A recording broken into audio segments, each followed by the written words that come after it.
Hello friends, welcome to my video. Finally the wait is over. आज मैं आपको बताऊंगी कि कैसे और किस तरह अपने जो चैलेंज है उसको पूरा करेंगे हम, ठीक है ना। किस तरह कवर करेंगे फरवरी से लेकर दिसंबर तक की मैगजीन्स को, ठीक है।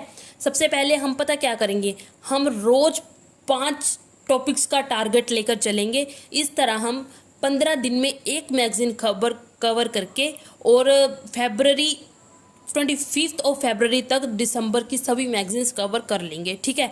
मैं क्या करा करूँगी, 5 टॉपिक्स जो हमने पढ़ने होते हैं उनकी एक वीडियो बनाकर डाल दिया करूँगी, ठीक है ना। मतलब कि एक एक टॉपिक की वीडियो डाल दिया करूँगी, फिर आप उसको देखकर उससे ओवरव्यू लेकर कि क्या है इस टॉपिक में ओवरऑल, फिर आप आसानी से एक टॉपिक को कम से कम 20 मिनट में कवर कर सकते हैं, ठीक है ना। चलो स्टार्ट करते हैं। आज के हम इन्वायरमेंट सेक्शन से स्टार्ट करेंगे, ठीक है ना। तो चलो फिर स्टार्ट करते हैं अपने आज के टॉपिक ई वेस्ट से, ठीक है। E waste amendment rules 2023।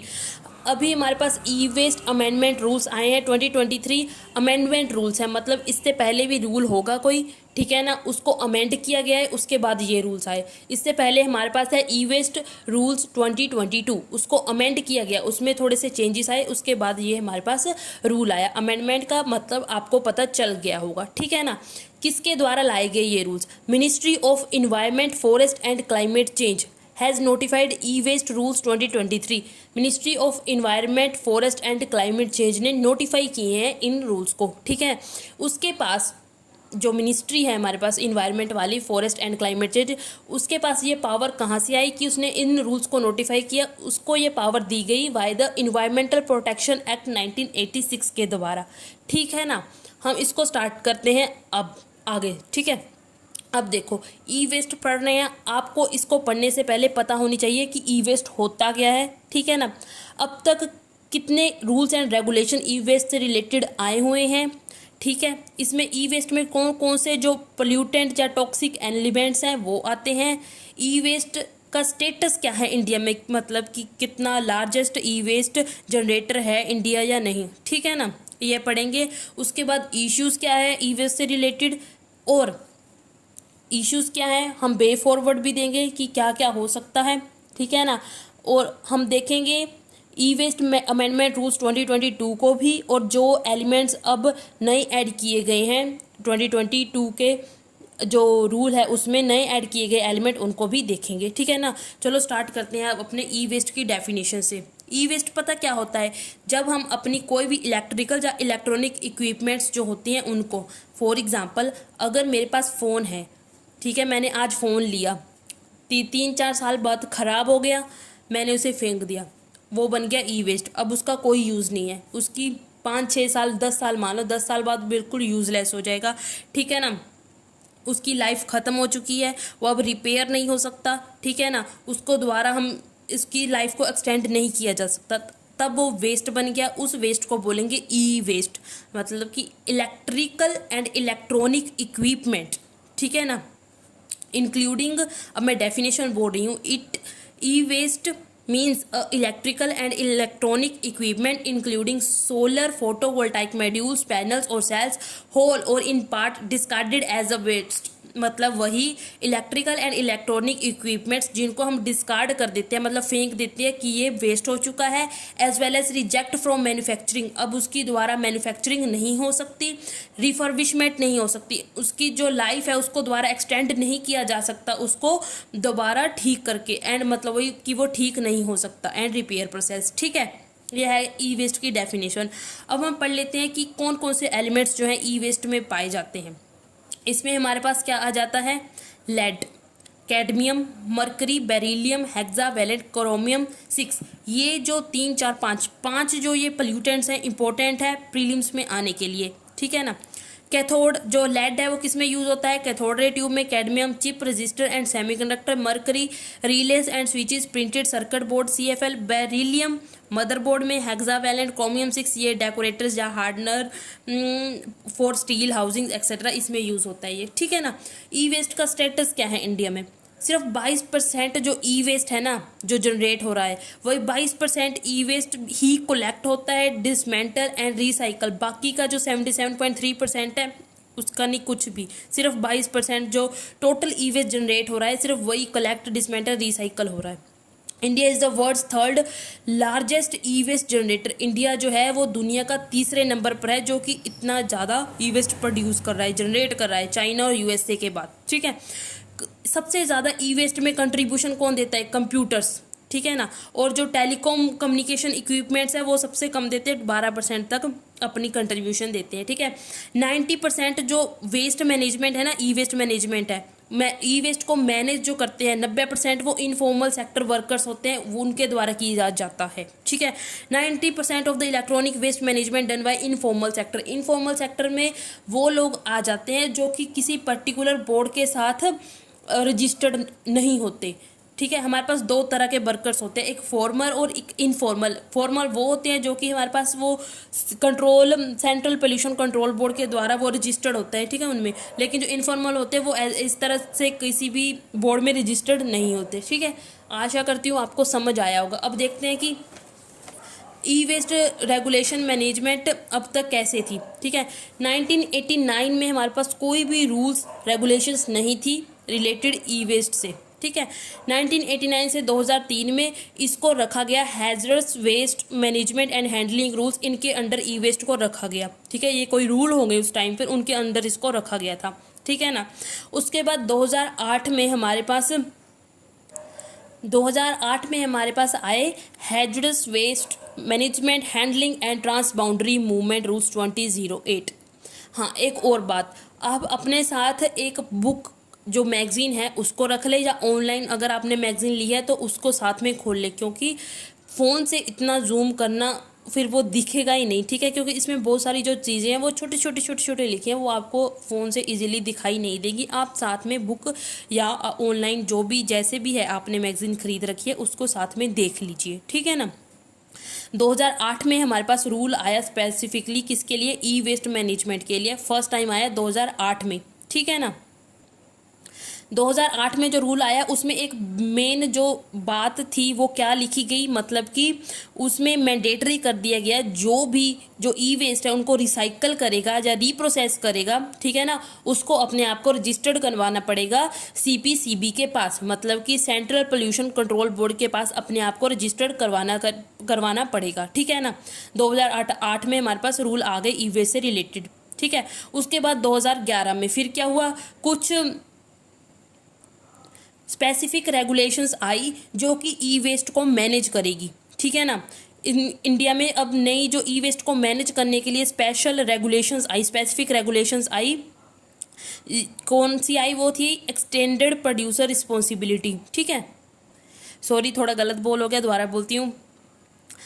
जो स्पेसिफिक रेगुलेशंस आई ई वेस्ट को मैनेज करने के लिए इंडिया में, ठीक है ना, वो इंट्रोड्यूस हुई as a e waste management and handling rule 2011। ये जो स्पेसिफिक रेगुलेशंस आई ये थी। ठीक है ना। ये अब आया e waste management and handling rules 2011। इसमें हमारे पास नई चीज़ इंट्रोड्यूस हुई जिसका नाम था principle of extended producer responsibility. ठीक है ना।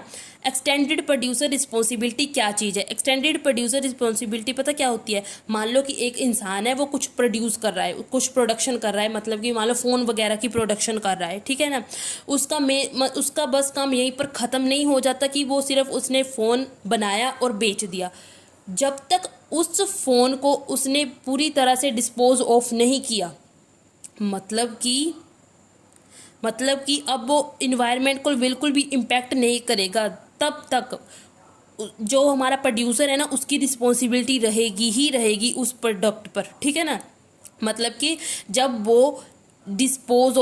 तक वो प्रोडक्ट उसका बेचा हुआ डिस्पोज ऑफ नहीं हो जाता, तब तक उसकी रिस्पॉन्सिबिलिटी जो है रहेगी ही रहेगी। ठीक है ना। उसके बाद आए 2016 में हमारे पास आया ई वेस्ट मैनेजमेंट रूल 2006। इसने 2011 के रूल्स को सुपरसीड कर लिया। ठीक है ना। इसमें हमारे पास दो तरह की schemes I, deposit refund scheme, buyback and exchange scheme, strengthen EPR. Deposit refund scheme पता क्या थी? जब जो है इंसान वो मतलब कि एक प्रोड्यूसर है वो अपने फ़ोन को बेच रहा है, वो साथ में ना एक अमाउंट ऑफ डिपॉजिट एडिशनल, मतलब कि ना अलग से थोड़े पैसे ले लेगा, जो कि खरीदने वाला होगा उससे। फिर क्या होगा, जब आफ्टर सम टाइम जब उसकी लाइफ ख़त्म हो जाएगी उसकी प्रोडक्ट की, तो वो इंसान जिसने ख़रीदा था वो फ़ोन, वो वापस आएगा दुकानदार के पास, वो उसको वो वाला इक्विपमेंट दे देगा, और तब जो दुकानदार है उसने जो पैसे लिए थे उस टाइम कंज्यूमर से, वो उसको दे देगा इंटरेस्ट के साथ। ये मैंने ऊपर डेफिनेशंस लिख दिया है। Producer charges deposit refund scheme, इसमें क्या है, प्रोड्यूसर जो है वो चार्ज करता है additional amount as a deposit at the time of sale of electric और electronic equipments and return it to the consumer with interest, और बाद में जो पैसे है वो कंज्यूमर को दे देगा इंटरेस्ट के साथ, जब जो उसका इक्विपमेंट है उसकी लाइफ ख़त्म हो जाएगी और जब वो उसको वापस रिटर्न कर देगा। ठीक है, समझ आया। उसके बाद एक और लो आया था हमारे पास, इसमें क्या नाम था उसका, कहाँ गया, एक्सचेंज स्कीम्स एंड वही buy back and exchange, exchange की जो जब लाइफ खत्म हो जाएगी तो एक्सचेंज कर लेंगे, थोड़े और पैसे डाल के कोई नई चीज़ ले लेंगे, कुछ ऐसा ही होगा। ठीक है, 2018 में आया। फिर हमारे पास e waste management amendment rules 2018 amended, उसने 2016 में अमेंडमेंट कर दी। ठीक है, इसमें जो थे, इसमें क्या हुआ, formalising the e waste recycling sector, इसने फॉर्मलाइज कर दिया जो ई वेस्ट रिसाइकलिंग सेक्टर था उसको। ठीक है ना। उसके बाद 2022 में आए ई वेस्ट मैनेजमेंट रूल्स 2022 इंट्रोड्यूस्ड। ठीक है, उसके बाद आए 2022 में। अब जो हम 2022 की अमेंडमेंट कर रहे हैं यहाँ पर, ठीक है। हाँ, issues of e waste in India, क्या क्या इश्यूज है ई वेस्ट से रिलेटेड इंडिया में। ठीक है, ये देख लेते हैं।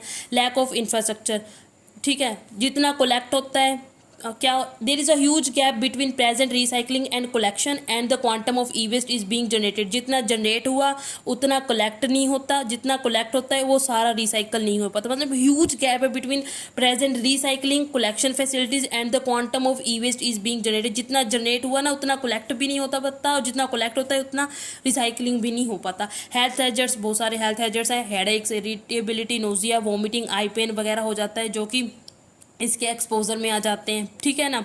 उसके बाद lack of awareness and financial incentives, जो कंज्यूमर्स होते हैं उनको पता ही नहीं है कि ई वेस्ट जो है उसका क्या प्राइस चल रहा है। ठीक है ना, इस तरह उनके पास, और ना ही कोई फाइनेंशियल इंसेंटिव्स, मतलब कि कुछ इंसेंटिव्स देने चाहिए ताकि वो अपने जो प्रोडक्ट है उनको रिस्पॉन्सिबली डिस्पोज ऑफ कर दे। ठीक है, मान लो कि अगर इंसान अपने जो जैसे फ़ोन वगैरह है उसको अच्छे से डिस्पोज ऑफ कर देता है या रिसाइकल उसको करवा देता है, तब उसको कुछ इंसेंटिव या गिफ्ट्स वगैरह दे दिए जाएँ। इफेक्ट्स ऑफ इन्वायरमेंट पर बहुत ज़्यादा इफेक्ट पड़ता है। Ground water pollution, acidification of soil, contamination of ground water.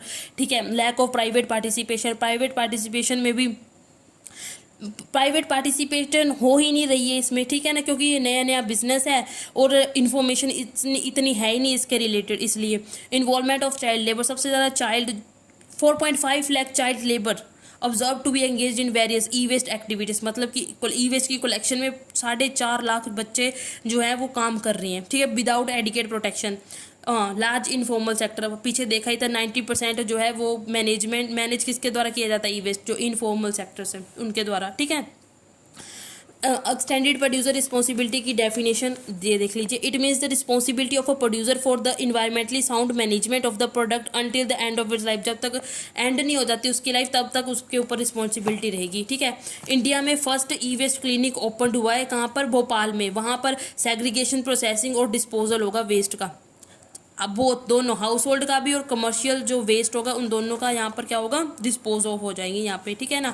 Way forward क्या हो सकता है हमारे पास, separate department in urban local bodies, urban local bodies में डिपार्टमेंट बनाया जाए किससे रिलेटेड, वेस्ट को मैनेज करने के लिए एक अलग डिपार्टमेंट बनाया जाए अर्बन लोकल बॉडीज़ में, ताकि अगर अर्बन लोकल बॉडीज़ में एक डिपार्टमेंट बन गया जो कि मैनेज करेगा ई वेस्ट को, ठीक है ना, उससे रिलेटेड जो भी रूल्स वगैरह है वो बनाएगा। ठीक है।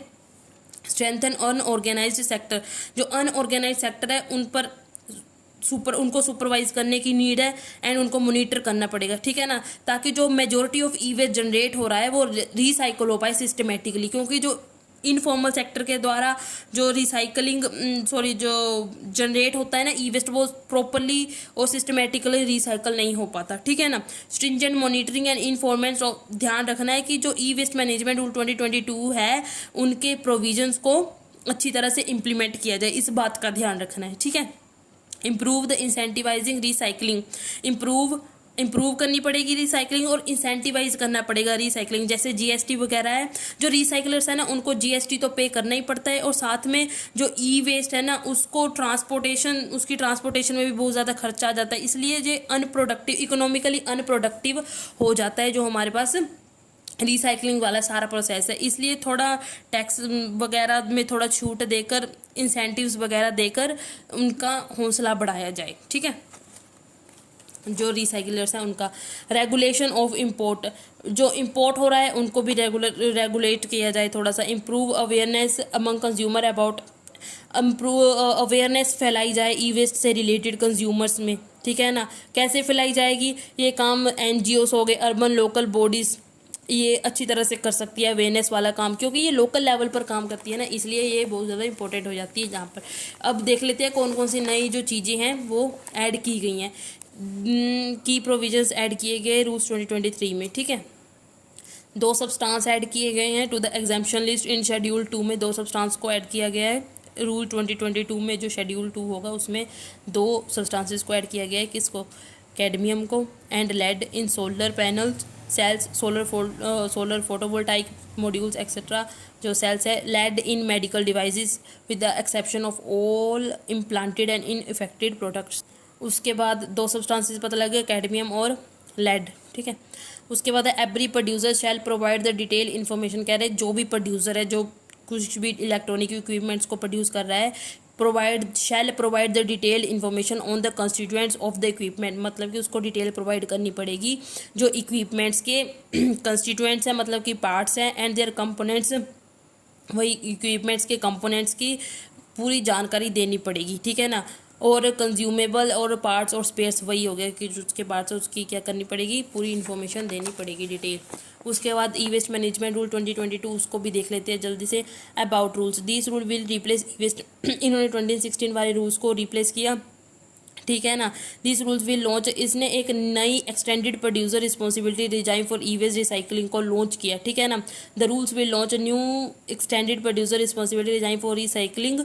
उसके बाद क्या है, एप्लीकेबल, जो ये रूल है किस किस पर एप्लीकेबल होगा, मैन्युफैक्चरर पर भी, प्रोड्यूसर्स पर भी, रिफर्बिशर, डिसमेंटलर, रिसाइकलर। पता है ये मैन्युफैक्चरिंग करते हैं, प्रोड्यूसर जो प्रोडक्शन करते हैं, रिफर्बिशर जो पुरानी चीज़ को दोबारा उसकी लाइफ को एक्सटेंड कर देते हैं ताकि वो और चल सके, डिसमेंटलर और रिसाइकलिंग, ठीक है ना, जो रिसाइकल करते हैं।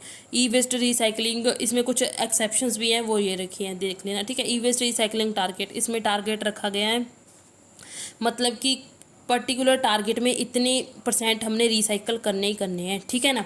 It is the quantity of e waste to be recycle through registered recycler, वो जो रिसाइकलिंग करवानी है वो रजिस्टर्ड रिसाइकलर से करवानी है, ठीक है ना।